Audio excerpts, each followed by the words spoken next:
يا ذاكر الأصحاب كن متأدبا واعرف عظيم منازل الأصحاب.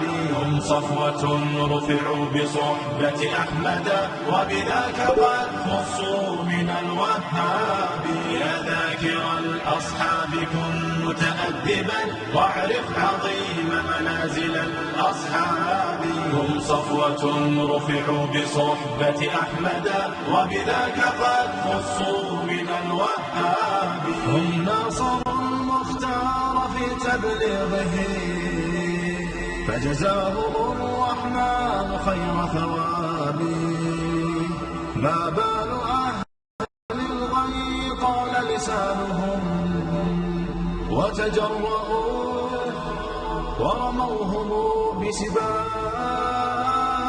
سبوا خيار الخلق من لهم العلا ولهم مقام في ذرى الأحساب. من قبل صرح أعوج عن حقده في سب شيخ متق أواب. يا ثاني الاثنين في الغار الذي شهدت له آيات خير كتاب.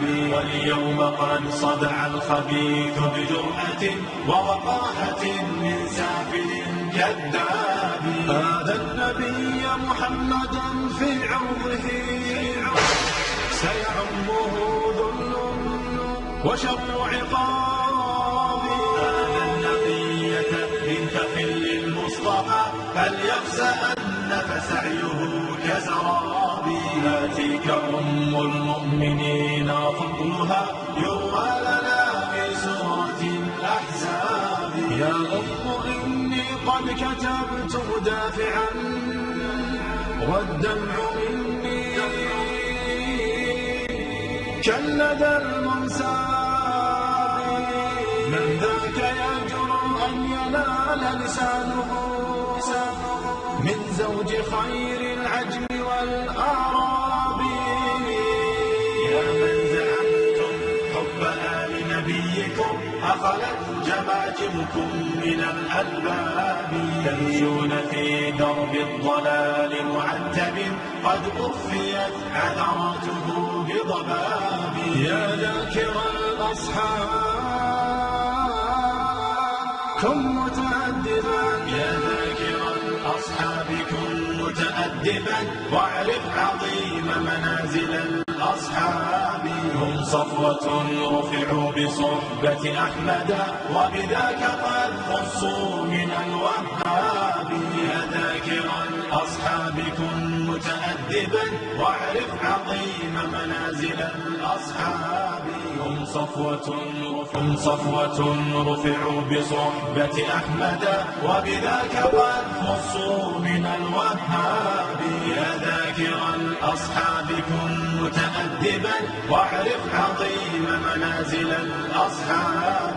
هم صفوة رفعوا بصحبة أحمد وبذاك قد خصوا من الوهاب. هم ناصروا المختار في تبليغه فجزاهم الرحمن خير ثواب. ما بال أهل الغي قال لسانهم وتجرؤوا ورموهم بسباب. سبوا خيار الخلق من لهم العلا ولهم مقام في ذرى الأحساب. من قبل صرح أعوج عن حقده في سب شيخ متق أواب. يا ثاني الاثنين في الغار الذي شهدت له آيات خير كتاب.